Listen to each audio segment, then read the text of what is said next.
All right, they thought they had him, but EPA Administrator, well, he's a little smarter than most people in the room. And Lee Zeldin, he does his homework, and some in Congress maybe don't do as much, and it shows.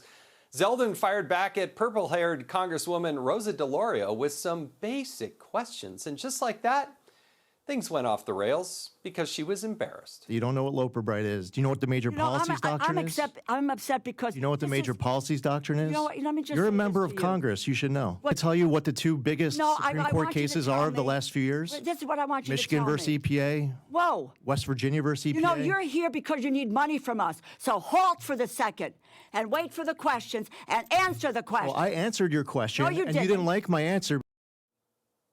She was so flustered that she suggested he drink weed killer. If your cup was filled with glyphosate, I'm telling you as the administrator of EPA, don't drink it. Thank you so much for agreeing to what we need to do. I don't know what the question all was. along. You're holding up a cup saying glyphosate. You know, Don't drink it. Don't inject it. maybe you should try doing that.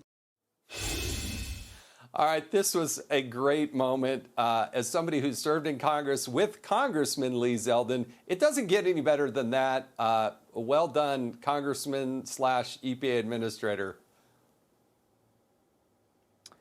Yeah, Jason, when I was nominated by President Trump to serve as EPA Administrator, it was actually one of the very first topics that came up.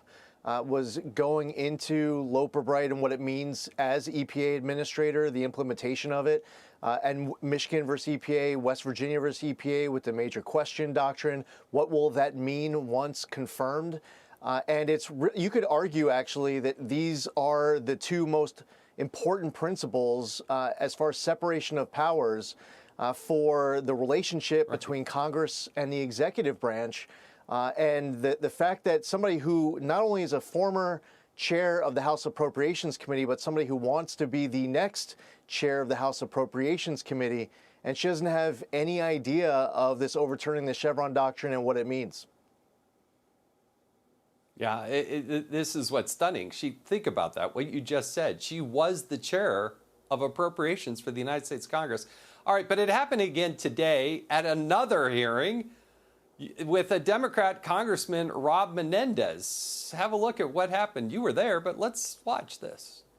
What do you think about the $220 million ad campaign that Secretary Noem had with the DHS that went directly to Trump? I'm talking. That went to Trump operatives. How about the conflicts of interest during the Biden EPA that you don't want to uphold? All right, what about in the Trump administration? Say that Secretary Noem was wrong. Say that Secretary Noem was wrong. You're not going to. There is a big advantage having that you had served in the United States Congress. What was he trying to do? I mean, they think that they can run roughshod over you? That just didn't happen. Wasn't going to happen with you.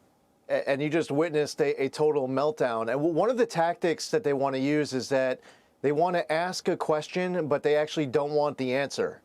And if you're giving an answer that's not great, they'll cut you off pretty quickly. But if you're giving an answer that is great, they'll cut you off immediately. And what really set him off was he asked me a question. I said, "Do you want an answer? Are you going to let me answer it?" And he's like, "Well, let me just move on to my next question then." So I guess you didn't want me to answer.